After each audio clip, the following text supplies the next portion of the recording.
एक और अहम खबर से आपको आगाह करेंगे। लाला मूसा में लूटमार, बच्चे मुलव्वस निकले। छोटू चोर गैंग दुकानों में रोशनदान से दाखिल हुआ, एक वक्त में 3 दुकानों का सफाया कर दिया। पुलिस सीसीटीवी फुटेज के बावजूद भी कम उम्र मुलजिमान को गिरफ्तार करने में नाकाम रही। दुकान में चोरी की वारदात में बच्चे मुलव्वस निकले, फुटेज भी सामने आ गई है।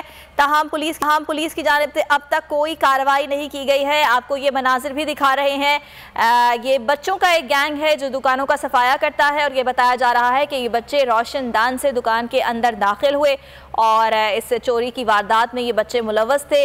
पुलिस की जानिब से अब तक कुछ भी नहीं किया गया है। ताहम इस फुटेज में वाज़ेह तौर पर इन बच्चों को चोरी करते हुए देखा जा सकता है। लाला मूसा में ये लूटमार की वारदात हुई है और छोटे बच्चे इस वारदात में मुलव्वस निकले हैं। इनकी शक्लें भी वाज़ेह तौर पर दिखाई दे रही हैं। ताहम ये बताया जा रहा है कि अब तक पुलिस की जानिब से कोई कार्रवाई अमल में नहीं लाई गई है।